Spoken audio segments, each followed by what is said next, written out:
ये क्या? जगन्नाथ जी और बलभद्र जी ऐसे भिक्षा क्यों मांगने जा रहे हैं? जानिए ये कथा। पूरी धाम के भीतर एक दिन प्रभु जगन्नाथ जी कुछ उदास से बैठे थे। रोज रोज वही भोग, वही स्वाद, वही परंपरा। उन्होंने मुस्कुराते हुए लक्ष्मी जी से कहा, देवी, क्या आज कुछ अच्छा भोग खाने को मिलेगा? लक्ष्मी जी ने आश्चर्य से पूछा, मतलब प्रभु? जगन्नाथ जी बोले, अरे देवी, रोज रोज एक ही तरह का भोग खाते खाते थक गया हूँ। कुछ नया स्वाद मिले तो मजा आ जाए।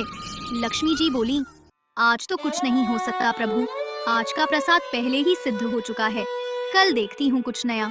जगन्नाथ जी मुस्कुराए, पर उनके मन में आज कुछ अलग खाने की इच्छा थी। वे अपने बड़े भाई बलभद्र जी के पास गए। दाऊ, मैं रोज रोज एक ही भोग खाकर ऊब गया हूँ। बलभद्र जी ने हंसते हुए कहा, तो मैं क्या करूँ? लक्ष्मी जी से कहो। जगन्नाथ जी बोले, अभी अभी तो वहीं से लौट रहा हूँ, उन्होंने भी मना कर दिया।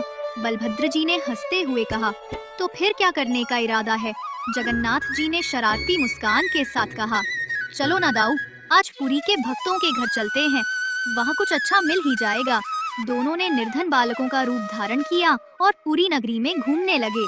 पहले वे एक धनवान व्यापारी के घर पहुँचे। दरवाजा खटखटाया।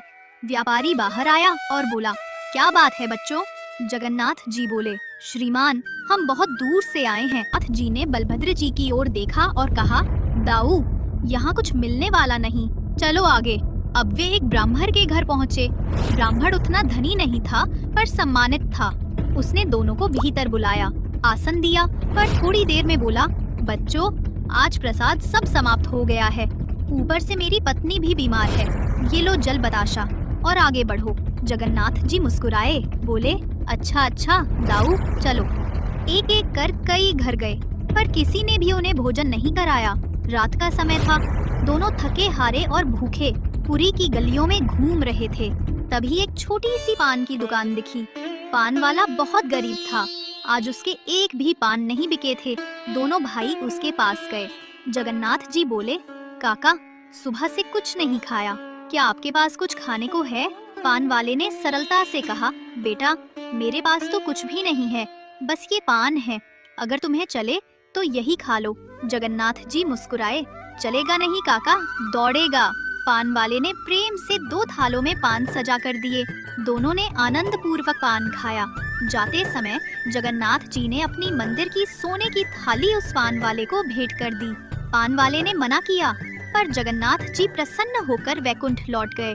उधर लक्ष्मी जी ने कहा, प्रभु आइए, भोग लगाइए। जगन्नाथ जी बोले, आवश्यकता नहीं है देवी, आज पेट भरा है। लक्ष्मी जी बोली, क्या खा लिया आपने? जगन्नाथ जी मुस्कुराकर बोले, मेरे एक भक्त का प्रेम से भरा पान देवी। लक्ष्मी जी ने कहा, धन्य है आप प्रभु, धन्य है आपकी भक्त वत्सलता, और धन्य है वो भक्त। सुबह जब मंगला आरती हुई तो मंदिर में हंगामा मच गया। सोने की थाली गायब थी। पूरी नगरी में समाचार फैल गया। पान वाले के पास जब ये खबर पहुंची तो वो सब समझ गया, पर वो मंदिर नहीं गया, क्योंकि उसे ज्ञात था प्रभु फिर आएंगे। उसके मन में लोभ नहीं, बस प्रेम और प्रतीक्षा थी।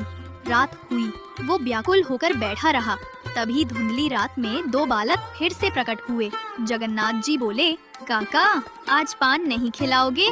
पान वाले की आंखों से आंसू बह रहे थे।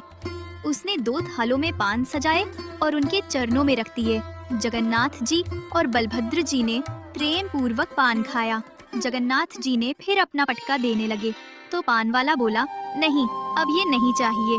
जगन्नाथ जी ने पूछा, तो फिर क्या चाहिए काका? पान वाला रो पड़ा, प्रभु, अब मैं जान गया कि आप साक्षात जगन्नाथ हैं और ये आपके साथ स्वयं बलभद्र जी हैं।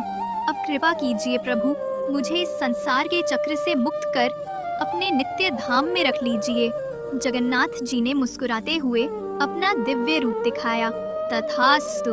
और उसी क्षण वह पान वाला प्रभु के चरणों में विलीन हो गया। उसकी आत्मा सदा सदा के लिए प्रभु के नित्य धाम में निवास करने लगी। भक्ति में न धन चाहिए न वैभव, भगवान को चाहिए केवल प्रेम, सच्चा, निर्मल और निष्कपट प्रेम।